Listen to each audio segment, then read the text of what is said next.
Hello students, class 9th mathematics का chapter first जो कि संख्या पद्धति हमने शुरुआत की थी इस चैप्टर का। पिछले वीडियो लेक्चर में हमने संख्या पद्धति का जो पहला एक्सरसाइज था यानी 1.1 उसे अच्छी तरह से सॉल्व किया। आज हम वास्तविक संख्याएं और उनके दशमलव प्रसार के बारे में पढ़ेंगे। जो पहली एक्सरसाइज थी वो परिमेय संख्याओं पर आधारित थी और उसमें जो सवाल थे हमारे वो कुछ इस तरह से थे कि जो परिमेय संख्या हमको दो परिमेय संख्या दी जाती थी और उनके बीच में कुछ परिमेय संख्याओं को ज्ञात करने के लिए कहा जाता था। वास्तविक संख्याओं से क्या तात्पर्य, सबसे पहले ये बता दूं कि परिमेय और अपरिमेय दोनों तरह की संख्याएं मिलकर परिमेय ऐसी संख्याओं को बोलते हैं जो p/q के रूप में लिखी जा सकती हैं जिनका हर यानी q 0 के बराबर नहीं होता, और अपरिमेय ऐसी संख्याओं को कहते हैं जो p/q के रूप में नहीं लिखी जा सकती। अपरिमेय और परिमेय दोनों तरह की संख्याओं को मिलाकर वास्तविक संख्याएं बनती हैं और इन्हीं वास्तविक संख्याओं के दशमलव प्रसार के बारे में आज हम पढ़ेंगे। दशमलव प्रसार आप सबको पता है, आपने शुरुआती कक्षाओं से ही इसकी प्रैक्टिस की हुई है। जब भी कोई संख्या p/q के रूप में दी हुई होती है तो हम उस संख्या के अंश को उसके हर से भाग करते हैं। भाग करने के उपरांत हम ये देखते हैं दो कंडीशन होती है, या तो भागफल पूरी तरह से जो संख्या हमें दी जाती है अंश को हर से भाग करने पर तो भाग पूरी तरह से हो जाता है यानी शेषफल शून्य बचता है, और दूसरा ये कंडीशन हो सकता है कि जब हम अंश को हर से भाग दें तो जो भागफल आए उस भागफल में कुछ संख्याओं की पुनरावृत्ति हो, यानी कुछ संख्याएं बार बार आएँ और जो भागफल है वो कभी पूर्ण ना हो, यानी शेषफल 0 कभी ना आए। तो ये दोनों कंडीशंस हो सकती हैं किसी भी परिमेय संख्या के अंश को उसके हर से भाग देने पर। अब जब किसी संख्या के अंश को, परिमेय संख्या के अंश को उसके हर से भाग देने पर पहली वाली कंडीशन अगर फॉलो हो, यानी कि भाग पूरा चला जाए, शेषफल शून्य हो जाए, तो इस तरह की परिमेय संख्याओं का दशमलव प्रसार जो होता है उसे शांत दशमलव कहते हैं। और दूसरा कंडीशन अगर मिल रहा है यानी अंश को हर से भाग देने के उपरांत भागफल में कोई संख्या बार बार आ रही है यानी उसकी पुनरावृत्ति हो रही है, शेषफल 0 के बराबर नहीं हो रहा है, तो ऐसी संख्याओं को अनवसानी आवर्ती दशमलव बोलते हैं। इंग्लिश में इसको टर्मिनेटिंग बोलते हैं और इसको नॉन टर्मिनेटिंग रिक्यूरिंग डेसिमल्स बोलते हैं। तो इन दोनों तरह के दशमलव प्रसार के बारे में हमें सीखना है। एग्जाम्पल से समझते हैं। जैसे मान लीजिए 1/2 एक परिमेय संख्या होगी क्योंकि ये p/q के रूप में लिखी गई है। अब इस परिमेय संख्या के बारे में ये देखना है कि ये परिमेय संख्या शांत दशमलव है उसके दशमलव प्रसार में उसे कन्वर्ट करने के उपरांत, या अनवसानी आवर्ती दशमलव है। तो चेक करते हैं। सबसे पहले हम 2 से 1 को भाग करेंगे। चूँकि 1 छोटा होता है 2 से इसलिए जाएगा नहीं, तो दशमलव लगाएंगे। दशमलव लगाने पर हर एक स्टेप में 1 0 बढ़ जाता है। अब 2 का पहाड़ा 5 बार पढ़ेंगे तो 2 5 होगा 10 और ये कैंसिल हो जाएगा। इस तरह से आप देख रहे हैं कि शेषफल जो है वो शून्य है और जो भागफल है वो 0.5 है। तो आप कह सकते हैं कि ये जो संख्या है 1/2 ये एक शांत दशमलव है। ठीक है। दूसरा अनवसानी आवर्ती दशमलव के बारे में पढ़ते हैं। एक एग्जाम्पल के थ्रू मान लीजिए 1/3 हमें दे रखा है। अब हम 1 को 3 से भाग करेंगे, फिर से वही कंडीशन हमें मिली क्योंकि 1 3 से छोटा होता है, तो हम 1 दशमलव बढ़ाएंगे तो यहाँ 1 0 बढ़ेगा।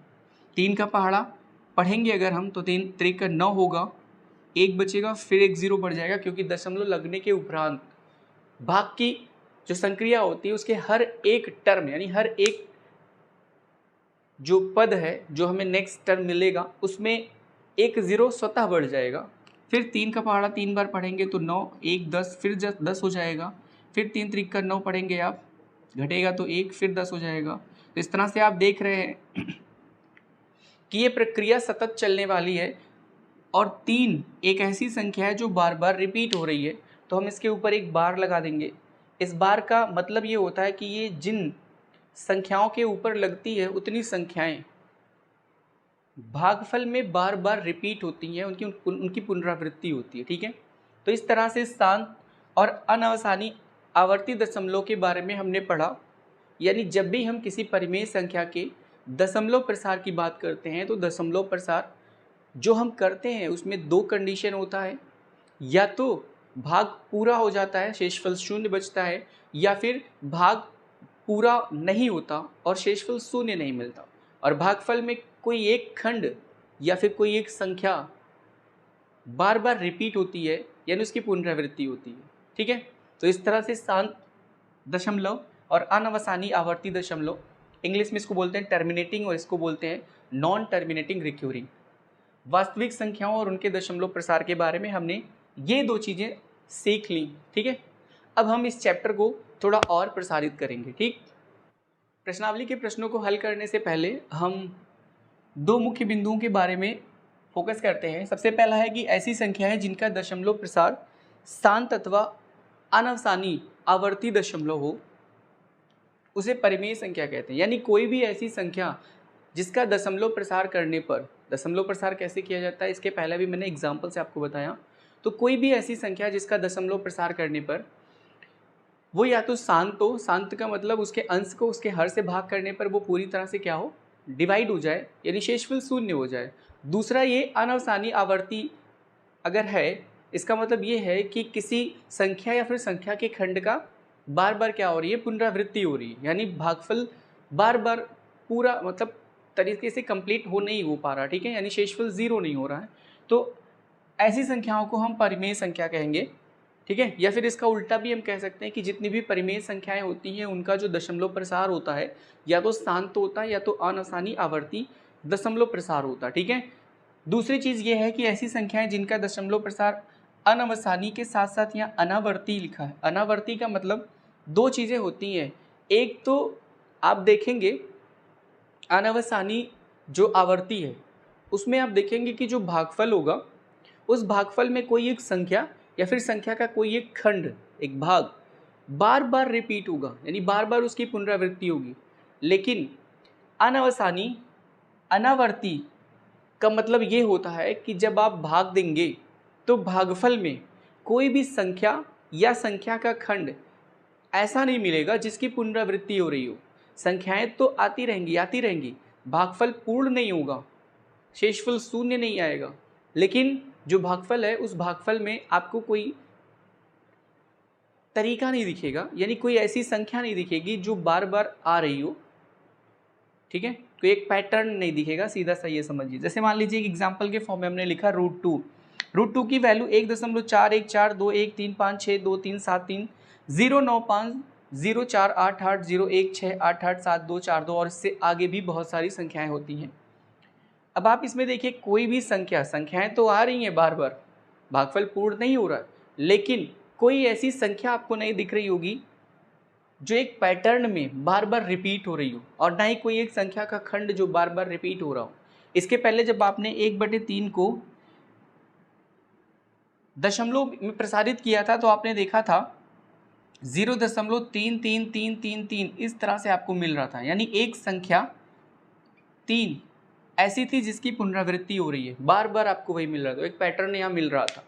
तो इस तरह से ऐसी संख्याएं जिनका दशमलव प्रसार अनवसानी अनावर्ती होता है उसे अपरिमेय संख्याएं कहते हैं। तो ये चीज़ याद रखिएगा, यानी कोई भी परिमेय संख्या, जो भी परिमेय संख्या होगी उन सभी परिमेय संख्याओं का, चाहे जितनी परिमेय संख्या हो या जो भी परिमेय संख्या आपको मिले, सभी परिमेय संख्याओं का दशमलव प्रसार या तो शांत होता है या फिर अनावसानी आवर्ती दशमलव होता है। ठीक है, और जो भी अपरिमेय संख्याएं होती हैं उनका जो दशमलव प्रसार होता है वो अनावसानी अनावर्ती होता है, यानी उसमें कोई ऐसी संख्या या संख्या का खंड आपको नहीं मिलेगा जिसकी पुनरावृत्ति हो रही हो, कोई पैटर्न नहीं आपको दिखेगा उसके भागफल में। अब हम क्या करते हैं, प्रश्नावली 1.3 के प्रश्नों को हल करते हैं। ठीक, प्रश्नावली 1.3 पहला सवाल है, निम्नलिखित भिन्नों को दशमलव रूप में लिखिए और बताइए कि प्रत्येक का दशमलव प्रसार किस प्रकार का है। यानी जितनी भी संख्याएं यहाँ दे रखी हैं इन सबको आपको दशमलव में बदलना है और फिर आपको ये बताना है कि ये शांत है या फिर अनवसानी आवर्ती दशमलव है। तो चलिए देखिए, सबसे पहला जो ऑप्शन है लिखा हुआ है 36/100। आप अंश को हर से अगर भाग देंगे तो 3600 से छोटा होता है, इसका मतलब एक दशमलव बढ़ाएंगे तो यहाँ 0 बढ़ेगा। फिर 100 का पहाड़ा 3 में पढ़ेंगे तो यहाँ 300 होगा, यहाँ 0 और फिर यहाँ 6, ये कट जाएगा, माइनस करने पर एक 0 अपने आप बढ़ेगा। फिर आप सबको पता है कि 100 का पहाड़ा 6 में पढ़ेंगे तो 600 आपको मिलेगा। तो इस तरह से ये कैंसिल हो गया, रिमाइंडर 0 आ गया, शेषफल 0 आ गया। तो ये 0.36 भागफल आपका पूर्ण हो गया। तो ये एक शांत दशमलव भिन्न है। तो आप यहाँ लिखेंगे शांत दशमलव, इसका जो प्रसार है वो शांत दशमलव है। दूसरा ऑप्शन देखिए, इसमें क्या है, लिखा हुआ है 1/11। तो 1 को जब 11 से भाग करेंगे तो ये कटेगा नहीं, क्योंकि 1 छोटा होता है 11 से। दशमलव लगाएंगे तो 10 हो जाएगा, अभी भी छोटा है। दशमलव लगाने के उपरांत अगर आपको एक्स्ट्रा 0 की ज़रूरत होती है तो आपको जितने 0 की ज़रूरत होती है उतने 0 यहाँ बढ़ाने पड़ते हैं। तो 1 0 अगर आप लिखेंगे तो यहाँ 1 0 बढ़ जाएगा। अब 11 का पहाड़ा 100 में अगर आप पढ़ेंगे तो 9 बढ़ जाएगा, तो 11 9 होता है 99। 10 में से 9 गए 1, 9 में से 9 गए 0, कट जाएगा, 1 0 अपने आप बढ़ेगा। फिर से आपको 1 0 की ज़रूरत है तो 1 0 बढ़ाइए, फिर आपका 1 0 बढ़ेगा, फिर 11 9 99, 1 बचेगा, बाकी सारे कट जाएंगे, 1 0 अपने आप बढ़ेगा। 1 0 की आवश्यकता है तो 1 0 यहाँ लिख कर 1 0 बढ़ाएंगे, फिर 11 9 99। आप देख रहे हैं कि बार बार 0 9 0 9, अब फिर से आपका क्या हो जाएगा, 1 0 बढ़ेगा, 1 0 आपने यहाँ बढ़ाया, फिर 1 0 बढ़ेगा, फिर 11 9 क्या होगा 99। ठीक है, ये यही वाला है। तो इस तरह से आप देखिए 0.090909 और फिर डॉट डॉट, या फिर 0.09 और यहाँ एक संख्या खंड 0 और 9 का है जो कि बार बार रिपीट हो रहा है। तो जब बार बार रिपीट हो रहा है, पूर्ण भागफल पूर्ण नहीं हो रहा है और शेषफल 0 नहीं मिल रहा है, तो इसको क्या बोलोगे आप, इसको बोलोगे अनवसानी आवर्ती दशमलव, अनवसानी आवर्ती दशमलव बोलेंगे। ठीक है, अब थर्ड जो क्वेश्चन है 4 होल 1/8 यानी 4 से 1/8, इसको सॉल्व करके देखते हैं कि इसका दशमलव प्रसार शांत है या फिर अनवसानी आवर्ती है। तीसरा ऑप्शन जो लिखा हुआ है वो है 4 से 1/8।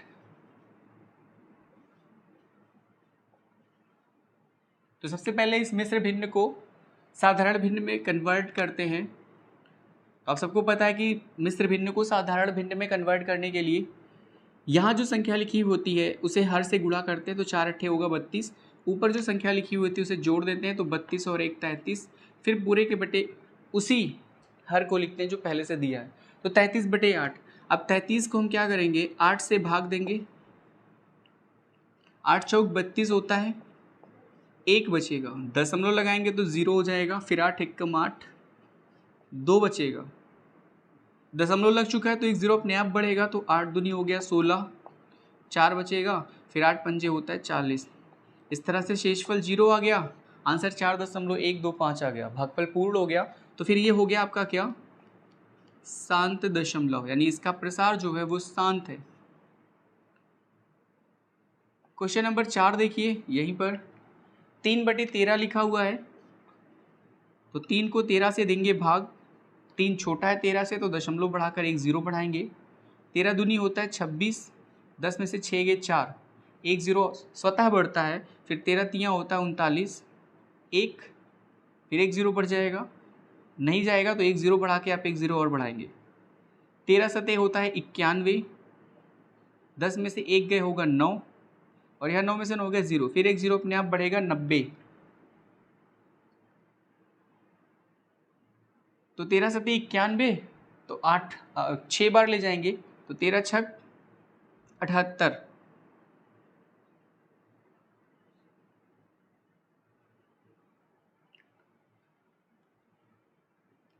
10 में से 8 गए 2 आएगा, उसको हम यहाँ लिखते हैं, 10 में से 8 गए 2 और 8 में से 7 गए 1, 12 आया, 1 0 अपने आप बढ़ेगा, फिर 13 का पहाड़ा 120 में आप पढ़ेंगे, तो 13 9 117, फिर यहाँ पर आ जाएगा 3। अब देखिए 3 अगर आ गया तो इसका मतलब 30, फिर से सारी चीज़ें वही रिपीट होंगी। इसका ये मतलब हुआ कि 2 3 0 7 6 9 के बाद फिर से 2 3 0 7 6 9 2, तो यहाँ से यहाँ तक की चीज़ बार बार रिपीट होगी, तो 0.230 7 6 9। अब अगर यहाँ से यहाँ तक की जितनी भी संख्याएं हैं उनका एक खंड बनाकर वही संख्या बार बार अगर रिपीट हो रही है तो ये किस तरह का दशमलव होगा? ये होगा अनवसानी आवर्ती दशमलव। ठीक है, अनवसानी आवर्ती दशमलव। पांचवा देखिए 2/11 लिखा है, तो पांचवा सवाल हम यहाँ सॉल्व करते हैं। 2/11 इसका मतलब 2 को भाग देंगे हम 11 से, 2 छोटा है 11 से, जाएगा नहीं तो दशमलव बढ़ाएंगे, 1 0 बढ़ जाएगा, फिर 11 1 कम होता है 11, 10 में से 1 गए 9, ये कट जाएगा, 1 0 अपने आप बढ़ता है हर एक स्टेप में, फिर 11 8 होता है 88, 10 में से 8 गए 2, 1 0 बढ़ेगा। फिर आप देखिए यहाँ से फिर से चीज़ें वही रिपीट होने लगी, तो 11 1 कम 11, फिर 9, फिर 11 8 88, फिर 1, फिर इस तरह से आपका बढ़ता रहेगा, मतलब 2 यहाँ रहेगा। तो आप देख सकते हैं 0.1818 डॉट डॉट, तो 0.18 यानी दो संख्याओं का खंड 1 और 8 का वो बार बार रिपीट हो रहा है, तो ये किस तरह की दशमलव भिन्न होगी? अनवसानी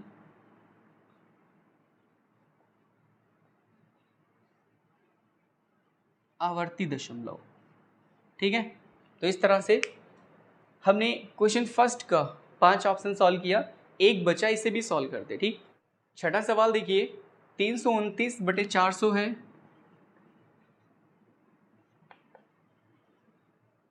तो क्या करेंगे हम इस छठे सवाल में? वही 329 को 400 से भाग करेंगे, तो ये संख्या छोटी है इससे, इसलिए एक दशमलव लगा के 1 0 बढ़ाएंगे। अब 400 का पहाड़ा इसमें अगर आप पढ़ोगे तो 5 चौक 20, 6 चौक 24, 7 चौक 28, 9 चौक 36 होता है और 8 चौक 32 होता है, तो 8 बार ले जाते हैं, 8 0 जा 0, 8 0 मतलब 8 0 0, 8 0 0 और 8 चौक होता है 32, यहाँ बचा 0, फिर 9 में से 0 जाएगा तो यहाँ बचेगा 9, 2 में से 2 जाएगा तो यहाँ बचेगा 0 और ये कट जाएगा। आप देख रहे हैं यहाँ 90 आया, क्योंकि 2 में से 2 जाएगा तो यहाँ भी आपका कट ही गया, मान लीजिए 90 जो है वो 400 से फिर से छोटा है, तो 1 0 अपने आप बढ़ेगा, तो 4 दूनी कितना होता है 800, 0 0 1 हुआ, फिर 1 0 बढ़ जाएगा, फिर से 4 दूनी 800, 2 बचा, 1 0 बढ़ेगा। अब देखिए 4 5 20, कट गया पूरा, तो 0.8226। ठीक है, तो इस तरह से चैप्टर जो हमारा पहला था संख्या पद्धति, उसका जो प्रश्नावली 1.3 हमने शुरू किया इस वीडियो लेक्चर में, उसका पहला जो सवाल था उसके सारे ऑप्शंस को हमने सॉल्व कर लिया। ठीक है, अब हम सेकेंड क्वेश्चन की तरफ बढ़ेंगे। ठीक,